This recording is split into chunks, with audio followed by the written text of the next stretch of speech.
ധർമ്മസ്ഥല ധർമ്മസ്ഥല ധർമ്മസ്ഥല അങ്ങനെ ധർമ്മസ്ഥലയെ പറ്റിയുള്ള എല്ലാ കള്ളവാദങ്ങളും പൊളിഞ്ഞടുങ്ങുകയാണ്. ഈ ആരോപണം ഉന്നയിച്ച ശുചീകരണ തൊഴിലാളി ഇന്നലെ അറസ്റ്റിലായി. ഇന്നലെ പുലർച്ചെ മുതൽ സ്പെഷ്യൽ ഇൻവെസ്റ്റിഗേഷൻ ടീം ചോദ്യം ചെയ്തതിന് ശേഷം ഇന്നലെയായിരുന്നു അറസ്റ്റ് ചെയ്തത്. ഇയാളുടെ വാദങ്ങളെല്ലാം തന്നെ കള്ളത്തരങ്ങളാണ്. അതായത് അന്ന് മനസ്സിലായതിനു ശേഷമാണ്, പൂർണ്ണമായി മനസ്സിലായതിനു ശേഷമാണ് അറസ്റ്റ് ഉണ്ടായത്. ഇതിന് എവിഡൻസ്, അതായത് ഈ ഒരു അന്വേഷണ സംഘത്തിനെ തെറ്റിദ്ധരിപ്പിക്കാൻ ശ്രമിച്ചു, കള്ളങ്ങൾ പറഞ്ഞ് തെറ്റിദ്ധാരണകൾ സൃഷ്ടിക്കാൻ നോക്കി. ഇത്തരത്തിലുള്ള വകുപ്പുകൾക്കാണ് കേസ് എടുത്തിരിക്കുന്നത്. ഇതിനിടെ ഈ മകളെ ധർമ്മസ്ഥലയിൽ കാണാതായി എന്ന് പറഞ്ഞ് ഒരു സ്ത്രീ വന്നിട്ടുണ്ടായിരുന്നു. സുജാത ഭട്ട് എന്ന് പറയുന്നതായിരുന്നു ആ സ്ത്രീയുടെ പേര്. ഇവരാദ്യം ഈ CBIയിലൊക്കെ ആയിരുന്നു ജോലി, അവിടുത്തെ സ്റ്റെനോഗ്രാഫർ ആയിരുന്നു, അങ്ങനെ എന്തൊക്കെ പറഞ്ഞിട്ടുണ്ടായിരുന്നു. പിന്നീട് അത് തന്നെ പൊളിഞ്ഞടുങ്ങിയിട്ടുണ്ടായിരുന്നു. അതായത് അവിടെ ഇവർ CBIയിലൊന്നും ജോലി ചെയ്തിട്ടില്ല എന്നുള്ള കാര്യം. അവരുടെ മകളെ കാണാനില്ല, അനന്യ ഭട്ട് എന്നായിരുന്നു മകളുടെ പേര് എന്നും പറഞ്ഞ് വന്നിരുന്നു. അപ്പോൾ ഈ അനന്യ ഭട്ട് ഇന്നലെയായിരുന്നു അവർ ചോദ്യം ചെയ്യേണ്ടിയിരുന്ന ദിവസം. അവർ ചോദ്യം ചെയ്യലിന് ഹാജരായില്ല. അതിന് കാരണമായി ചോദിച്ചപ്പോൾ അവർ പറഞ്ഞത് ഈ തനിക്ക് അനന്യ ഭട്ട് എന്നൊരു മകളേ ഇല്ല എന്നുള്ളതാണ്. അതായത് ഈ ഫോട്ടോ എന്തോ മറ്റ് പണ്ടെങ്ങോ കൊല്ലപ്പെട്ടു പോയ ഒരു സ്ത്രീയുടെ, കർണാടകയിൽ മറ്റെവിടെ കൊല്ലപ്പെട്ടു പോയ ഒരു പെൺകുട്ടിയുടെ ഫോട്ടോയും കൊണ്ടാണ് വന്നത്. ഇത് വന്നത് ഈ ഒരു റിയൽ എസ്റ്റേറ്റ് ഒരു പ്രശ്നവുമായിട്ടാണ് ഇവർ ഈ ഒരു കാര്യവുമായിട്ട്, അതായത് അവരെ ഇത്തരത്തിൽ ഒരു നീക്കം ചെയ്തു കഴിഞ്ഞാൽ ഇവർക്ക് ഈ അമ്പലത്തിൻ്റെ, ഈ ക്ഷേത്രത്തിൻ്റെ, ധർമ്മസ്ഥല ക്ഷേത്രത്തിൻ്റെ ട്രസ്റ്റിൻ്റെ കീഴിലുള്ള ഒരു ഭൂമിയുമായിട്ട് എന്തോ ഒരു തർക്കമുണ്ട് ഇവർക്ക്. ഇവരുടെ മുതുമുത്തച്ഛനും ഇവരുടെ അപ്പൂപ്പനോ അങ്ങനെ അവർക്കുമായിട്ട് എന്തോ ഒരു ഇതുണ്ട്. അപ്പോൾ ഈ ഒരു രീതിയിൽ നീങ്ങിക്കഴിഞ്ഞാൽ ആ വസ്തു തനിക്ക് കിട്ടും എന്നാരോ തെറ്റിദ്ധരിപ്പിച്ചു, അതുകൊണ്ടാണ് വന്നതെന്നൊക്കെ പറഞ്ഞു. ഇത് തന്നെ ഒരു നമ്പർ 1 കള്ളത്തരമാണ്. ഇത് പിന്നെയും വിശദമായി ചോദ്യം ചെയ്യേണ്ടതുണ്ട്. ഇവർ ഈ പറഞ്ഞതുപോലും വിശ്വാസയോഗ്യമായിട്ടുള്ള ഒരു കാര്യമല്ല. അപ്പോൾ അങ്ങനെ എന്തായാലും ധർമ്മസ്ഥലയ്ക്കെതിരെ വന്ന എല്ലാ ആരോപണങ്ങളും ഇന്നലെ പൊളിഞ്ഞടുങ്ങുകയാണ്. ഇന്നലത്തോടെ പൊളിഞ്ഞടുങ്ങുകയാണ്. അതിൽ ഒരു ഒടുക്കത്തെ ട്വിസ്റ്റ് എന്ന് തന്നെ പറയാൻ പറ്റും. നമുക്കറിയാം, ആദ്യം മുതൽ ധർമ്മസ്ഥലയിൽ ഇത് കൊണ്ടുവന്നിരുന്നത് അവിടുത്തെ ആക്ഷൻ കമ്മിറ്റി ആയാലും അവിടുത്തെ കർണാടകയിലെ SDPIക്കായിരുന്നു ഇതിനൊരു വലിയൊരു ആവേശം. ഇതിൻ്റെ ഒരു സത്യം പുറത്തു കൊണ്ടുവരിക എന്നൊക്കെയുള്ള രീതിയിലുള്ള ഒരു അന്വേഷണ സംഘങ്ങളും ഒക്കെ ഈ ഒരു രീതിയിലുണ്ടായിരുന്ന ആൾക്കാരായിരുന്നു. അപ്പോൾ ഇതിൽ ഈ ഒരു ഗൂഢാലോചന ഉണ്ട് എന്നൊരു അഭിപ്രായം നമ്മൾ പറയുമ്പോഴൊക്കെ തന്നെ അവിടുത്തെ ഒരു റിയൽ എസ്റ്റേറ്റ് മാഫിയുമായിട്ട് ബന്ധപ്പെട്ട കാര്യങ്ങളാണെന്ന് പല ദിക്കുകളിൽ നിന്നൊക്കെ ഇതുപോലുള്ള ശബ്ദങ്ങൾ വരുന്നുണ്ടായിരുന്നു. അപ്പോഴെല്ലാം തന്നെ ഇത് ആരും ചെവിക്കൊണ്ടില്ല. അതായത് ഇപ്പോൾ ഹൈന്ദവ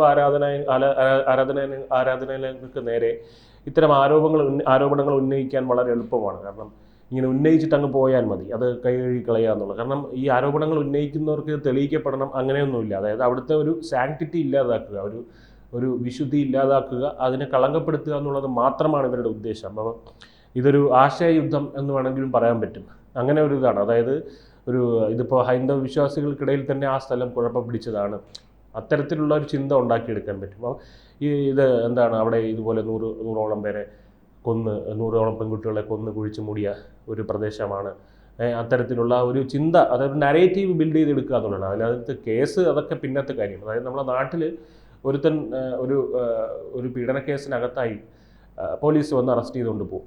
നാട്ടിൽ ഈവൻ പീഡന കേസിലുള്ള ഒരു പ്രതിയാണ്. പിന്നീട് ഇവന് കോടതി ഇവനെ നിരപരാധിയാണെന്നൊക്കെ കണ്ട് വെറുതെ വിടുന്നുണ്ടായിരിക്കും. അത് പിന്നത്തെ കാര്യം.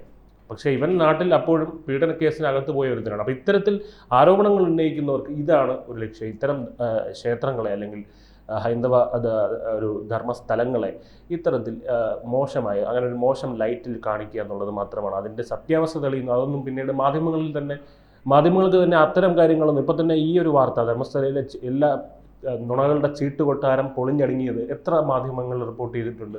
ആകെ ഏഷ്യാനെറ്റ് എന്തോ മാത്രമേ റിപ്പോർട്ട് ചെയ്തിട്ടുള്ളൂ. അപ്പോൾ ഇത് ആദ്യമായിട്ടല്ല വരുന്നത്. ഇപ്പോൾ ശബരിമലയ്ക്കെതിരെ വന്നിട്ടുണ്ട്.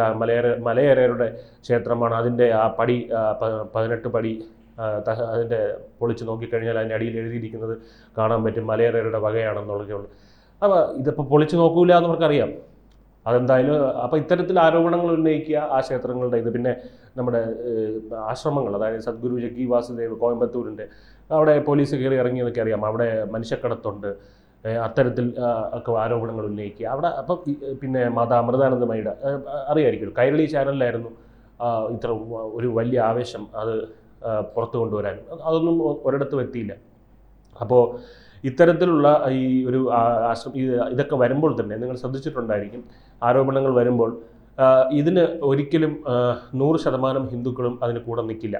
അതായത് ഹിന്ദുക്കൾ തന്നെയായിരിക്കും പറയുന്നത്, അതിൽ പറയുന്ന ആരോപണങ്ങളിൽ കഴമ്പുണ്ടോ എന്ന് അന്വേഷിച്ച് നോക്ക്, അതായത് സത്യമുണ്ടോ എന്ന് അന്വേഷിച്ച് നോക്ക് എന്ന് പറയും.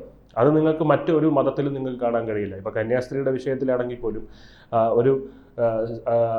പലരും, എല്ലാ ക്രിസ്ത്യാനികളും പറഞ്ഞത് അവരെ വെറുതെ വിടണം, അവർ നിഷ്കളങ്കരായ കന്യാസ്ത്രീകളാണ്. ഒരു ക്രിസ്ത്യാനിയെ പോലും നിങ്ങൾക്ക് ഇങ്ങനെ പറയുന്നതായിട്ട് കാണാൻ കഴിയില്ല. അതായത് അവർ ഈ കോടതിയിൽ കേസ് ഇരിക്കുകയല്ലേ, അത് വിധി വരട്ടെ എന്നിട്ട് തീരുമാനിക്കാം എന്നാരെങ്കിലും പറയുന്നത്. പക്ഷേ ഒരു ഹിന്ദുവിനെ നിങ്ങൾക്ക് അങ്ങനെ കാണാൻ കഴിയും. അതായത് അവിടെ ഈ പറയുന്ന പോലെ 400ഓളം സ്ത്രീകളെ ബലാത്സംഗം ചെയ്ത് കുഴിച്ച് മൂടിയിട്ടുണ്ടെങ്കിൽ കുഴിച്ച് നോക്കവിടെ എന്ന് പറയും. അങ്ങനെ പറയാനുള്ള ഒരു ചങ്കൂറ്റം അല്ലെങ്കിൽ ഒരു ധൈര്യം ഒരു ഹിന്ദുവിന് മാത്രമുള്ളതാണ്. അപ്പോൾ അതുകൊണ്ട് തന്നെ ഈ ധർമ്മസ്ഥലയുടെ ഗൂഢാലോചനയെ പറ്റി നമ്മൾ ചെയ്ത വാർത്തകൾക്കെല്ലാം തന്നെ അത്തരത്തിലുള്ള കമൻറ്റുകൾ, ഹിന്ദുക്കൾ ഉൾപ്പെടെയുള്ളവർ അത്തരത്തിലുള്ള കമൻറ്റുകൾ ഇട്ടിരുന്നു. അതായത് ഒരു ഹിന്ദുവിൻ്റെ ഒരു ബേസിക് ആയിട്ടുള്ള ഒരു സ്വഭാവമാണ് എന്തിനേയും ചോദ്യം ചെയ്യുക, ഒന്നിനെയും കണ്ണടച്ച് അന്ധമായി വിശ്വസിക്കാതിരിക്കുക എന്നുള്ളത്. അത് ഈ ഭഗവാൻ കൃഷ്ണനാണ് വന്ന് പറയുന്നതെങ്കിലും ചോദ്യം ചെയ്യും. അതാണല്ലോ കുരുക്ഷേത്ര യുദ്ധ സമയത്ത് കൃഷ്ണൻ ഗീതോപദേശം നൽകുമ്പോൾ അർജുനൻ മിണ്ടാതിരുന്നെല്ലാം കേട്ടില്ല. അതെല്ലാം ചോദ്യങ്ങളാണ്, ചോദ്യങ്ങൾ ചോദിച്ചുകൊണ്ടേയിരിക്കും. അവസാനം ശ്രീകൃഷ്ണൻ എന്താണ് പറയുന്നത്, എനിക്ക് പറയാനുള്ളതൊക്കെ പറഞ്ഞു കഴിഞ്ഞു, നിനക്ക് ഇനി ബാക്കി എന്താണോ ശരിയാണെന്ന്, അതിൽ നിനക്ക് ശരിയാണെന്ന് തോന്നുന്ന മാത്രം കാര്യങ്ങൾ ക്രിസ്റ്റൽ ക്ലിയർ ആയിട്ട് നിനക്ക് തോന്നുന്നുണ്ടെങ്കിൽ നീ അതുമായി മുന്നോട്ട് പോവുക എന്നാണ് കൃഷ്ണൻ പറഞ്ഞത്. അപ്പോൾ അതാണ് ഒരു ഹിന്ദുവിൻ്റെ ബേസിക് ആയിട്ടുള്ള സ്വഭാവം. അപ്പോൾ അതുകൊണ്ടാണ് ഇത്തരത്തിലുള്ള ആരോപണങ്ങൾ ക്ഷേത്രങ്ങൾക്കും ധർമ്മസ്ഥല പോലുള്ള ഹിന്ദു ക്ഷേത്രങ്ങൾക്കും ഹൈന്ദവ ആശ്രമങ്ങൾക്കെതിരെയും വരുമ്പോൾ ഒരു ഹിന്ദു അങ്ങനെ സംസാരിക്കുന്നത് അതുകൊണ്ടാണ്. അടിസ്ഥാനപരമായിട്ടുള്ള സ്വഭാവം അന്ധമായ വിശ്വാസമല്ല. ഇപ്പോൾ ഇവിടെ ക്ലിയർ ആയിട്ട് വന്നിരിക്കുന്നത് SDPIയും പിന്നെ റിയൽ എസ്റ്റേറ്റ് മാഫിയയും കൂടെ നടത്തിയ ഒരു കളിയാണത്.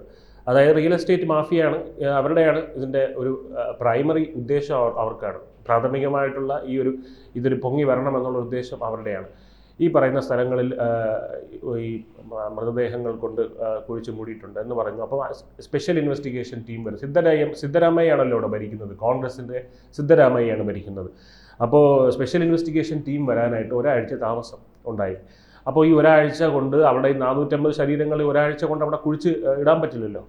എന്തായാലും അവിടെ നിന്ന് കുഴിച്ച് മാറ്റാനും പറ്റില്ല, അതൊരു സത്യമാണ്. അവിടെ ഇതിപ്പോൾ ആരുടെ അജണ്ടയാണെങ്കിലും ഇത് രണ്ടും അവിടെ സാധ്യമല്ല. ഈ ഒരാഴ്ച കൊണ്ട് 450 ശരീരങ്ങൾ അവിടെ കൊണ്ട് കുഴിച്ചിടാനും പറ്റില്ല, 450 ശരീരങ്ങൾ അവിടെ ഉണ്ടെങ്കിൽ അത് അവിടെ നിന്ന് കുഴി തോണ്ടി എടുത്ത് പുറത്ത് മാറ്റാനും കഴിയില്ല. അപ്പോൾ ഈ ഒരാഴ്ച താമസമുണ്ടായി. അപ്പോൾ പറഞ്ഞു ഇത് അവിടെ എന്താണ് ഈ താമസം ഉണ്ടാകുന്നത് എന്തുകൊണ്ടാണ്, ധർമ്മസ്ഥലയിലെ ഈ കൊലപാതകളുടെ കൂടെ നിൽക്കുകയാണോ സർക്കാർ എന്നൊക്കെ പറഞ്ഞു. എന്തായാലും സ്പെഷ്യൽ ഇൻവെസ്റ്റിഗേഷൻ ടീം വന്നു. ഈ പറയുന്ന ശുചീകരണ തൊഴിലാളി, ആരോപണം ഉന്നയിച്ച ശുചീകരണ തൊഴിലാളിയും കൊണ്ടുപോയി അവിടെ അവൻ പറയുന്ന അത്രയും ആഴത്തിൽ, അവൻ പറയുന്ന അത്രയും നേരം JCB വെച്ച് കുഴിച്ച് നോക്കിയിട്ടും അവിടെ നിന്നൊന്നും കിട്ടിയില്ല. ഒരു 11A എന്ന് പറഞ്ഞ സൈറ്റിൽ നിന്ന് ഒരു പുരുഷൻ്റെ മുഴുവൻ അസ്ഥികൂടമല്ല, കുറച്ച് അസ്ഥികൂടം മാത്രം കിട്ടി. അതൊരു പുരുഷൻ്റേതായിരുന്നു, മറ്റിടത്ത് നിന്ന് ഒന്നും കിട്ടിയതുമില്ല. അപ്പോൾ ഇത്തരത്തിൽ ഈ പറഞ്ഞതെല്ലാം തന്നെ കള്ളത്തരമായിരുന്നു, വെറും വ്യാജ ആരോപണങ്ങളായിരുന്നു എന്ന് തെളിഞ്ഞു. അപ്പോൾ അതിനുശേഷം ഉണ്ടായിരുന്ന ചോദ്യം ചെയ്യലിനാണ് ഈ ചിന്നയ്യ എന്ന് പറയുന്ന ഇയാളെ അറസ്റ്റ് ചെയ്യുന്നത്. ഈ ചിന്നയ്യ എന്ന് പറയുന്ന 3 ഭാര്യമാരൊക്കെ ഉള്ള ഒരുത്തരാണ്.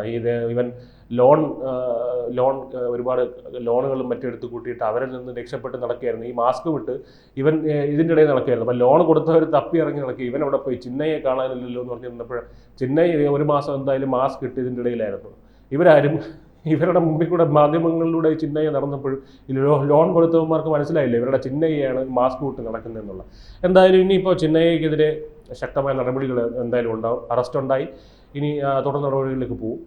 അപ്പോൾ ഇതിനിടയ്ക്ക് നമുക്ക് ഒട്ടും വിട്ടുപോകാൻ പാടില്ലാത്തൊരു പേരുണ്ട്, മനാഫ് എന്ന് പറയുന്നത്. ഇത് മറ്റേ അർജുൻ എന്ന് പറയുന്ന ചെറുപ്പക്കാരൻ്റെ മരണവുമായി ബന്ധപ്പെട്ട് ഇദ്ദേഹം കർണാടകയിൽ പോയി കുറച്ച് ഷോയൊക്കെ കാണിച്ചിട്ടുണ്ട്. അത് പുഴയിലല്ല മണ്ണിനടിയിലാണ് ലോറി എന്നൊക്കെ പറഞ്ഞ് ഷോ കാണിച്ച ഒരുത്തനാണ്. അപ്പോൾ ഇവൻ ആണ് ഇവിടെ കേരളത്തിലെ മാധ്യമങ്ങൾക്ക് ഇതിലുള്ള ഇൻട്രസ്റ്റ് എന്ന് പറഞ്ഞത് മനാഫിൻ്റെ ഇടപെടലാണ്. ഈ മനാഫിൻ്റെ അടുത്ത് ഈ പറയുന്ന ഈ അനന്യ ഭട്ടുമായിട്ട് ബന്ധപ്പെട്ടുള്ള സൗജന്യ ഭട്ട്, അനന്യ ഭട്ട് എന്നൊക്കെ പറഞ്ഞ് കുറച്ച് പേരുകളുണ്ട് ഈ ധർമ്മസ്ഥലയുമായിട്ട് കൂട്ടി ചേർക്കുന്ന ചില പേരുകൾ. അവരുടെ ഒരു ആളുകൾ മനാഫിനെ വന്ന് കാണുകയും മനാഫിനോട് ഇതിൽ എന്താ പറയുക പങ്കെടുക്കണം ഇതിൽ എന്നുള്ളൊരു അറിയിക്കുകയും ചെയ്തു എന്നാണ് മനാഫിൻ്റെ വാദം. അവർ വന്ന് കേരളത്തിലുള്ള മനാഫിൻ്റെ അടുത്ത് വന്ന് പറഞ്ഞു വന്നു ഇതിനകത്ത് ഇടപെടണമെന്ന്. കാരണം ഈ അർജുൻ്റെ കേസിൽ വന്ന് കുഴി തോണ്ടി എടുത്തതുകൊണ്ട്, ഇവനാണല്ലോ കുഴി തോണ്ടി എടുത്തത്, അതുകൊണ്ട് ഇവൻ്റെ അടുത്ത് വന്ന് പറഞ്ഞു എന്നാണ് ഇവൻ പറയുന്നത്. അപ്പോൾ അതുകൊണ്ട് അങ്ങനെ ഒരു ആക്ഷൻ കമ്മിറ്റി രൂപീകരിച്ചു. സേവ് സൗജന്യ ഭട്ട്, അങ്ങനെ എന്തോ ഒരു ധർമ്മസ്ഥല ആക്ഷൻ കമ്മിറ്റി, അങ്ങനെ ഒരു ഇത് രൂപീകരിച്ചു. എന്നിട്ട് അവിടുന്ന് തുടങ്ങി. ഇപ്പോൾ ഇതിന് ഈ ആക്ഷൻ കമ്മിറ്റിയുമായി അടുത്ത് പ്രവർത്തിച്ചിരുന്ന SDPI ആണ്. SDPIക്ക് ഇതിനുള്ളൊരു ഇൻട്രസ്റ്റ് ഇത് വരുമ്പോഴേ നമുക്ക് കാര്യങ്ങൾ മനസ്സിലാവും. പിന്നെ ഈ റിയൽ എസ്റ്റേറ്റ് മാഫിയയുടെ ഒരു ഉദ്ദേശം എന്ന് പറഞ്ഞാൽ ഇവിടെ ഇത്തരത്തിൽ ഒരു എന്താ പറയുക, ഇവിടുത്തെ ഒരു വാല്യൂ ഇല്ലാതാക്കുക, അതിനുശേഷം ആ സ്ഥലം മുഴുവൻ അടിച്ചെടുക്കുക എന്നുള്ളതായിരുന്നു. ഒടുവിൽ ക്ഷേത്രം ഇരിക്കുന്ന സ്ഥലം തന്നെ അടിച്ചെടുക്കാനുള്ള സാധ്യത അവിടെ നമുക്ക് തള്ളിക്കളയാൻ കഴിയില്ല. എന്തായാലും ഈ മനാഫിൻ്റെ ഷോ അവിടെ നിന്നും തുടങ്ങിയതാണ്. ഈ പറയുന്ന അനന്യ ഭട്ടിൻ്റെ അമ്മ സുജാത ഭട്ട് എൻ്റെ അണ്ടറിലാണെന്ന് നിൽക്കുന്നത്, എൻ്റെ സംരക്ഷണയിലാണ് നിൽക്കുന്നത്, കള്ളങ്ങളൊക്കെ അടിച്ചു വിട്ടിട്ടുണ്ടായിരുന്നു. എന്തായാലും അതൊക്കെ ഇപ്പോൾ പൊളിഞ്ഞു. മനാഫിനെതിരെയും അന്വേഷണം ഉണ്ടാകാനുള്ള സാധ്യത നമുക്ക് തള്ളിക്കളയാനാവില്ല. എന്തായാലും വരുന്ന ദിവസങ്ങളിൽ ഈ സർക്കാർ ചെയ്യേണ്ടത്, എന്തെങ്കിലും സത്യസന്ധത അവരുടെ ഭാഗത്ത് അവശേഷിക്കുന്നുണ്ടെങ്കിൽ, അവർക്കിതിൽ പങ്കില്ല എന്നുണ്ടെങ്കിൽ കർണാടക സർക്കാർ ചെയ്യേണ്ടത് ഇതിൻ്റെ പിന്നിൽ ആരായിരുന്നു, അതായത് ഈ ശുചീകരണ തൊഴിലാളിയുടെ പിന്നിൽ ആരായിരുന്നു, ഈ സ്ത്രീ സുജാത ഭട്ട് എന്ന് പറയുന്ന സ്ത്രീയെ പൊക്കിവിട്ടതിൻ്റെ പിന്നിൽ ആരായിരുന്നു, അവരെല്ലാം കണ്ടുപിടിക്കുക, അവരുടെ മോട്ടീവ് കണ്ടുപിടിക്കുക, അവരെന്തിനു വേണ്ടി ഇത് ചെയ്തു എന്നുള്ള കൃത്യമായ ലക്ഷ്യം കണ്ടുപിടിക്കുക, അവരെ ജയിലിലേക്ക് പറഞ്ഞുവിടുക. അതാണ് ഇവരുടെ ഭാഗത്ത് എന്തെങ്കിലും സത്യസന്ധത അവശേഷിക്കുന്നുണ്ടെങ്കിൽ ഇവർ ചെയ്യേണ്ടത്.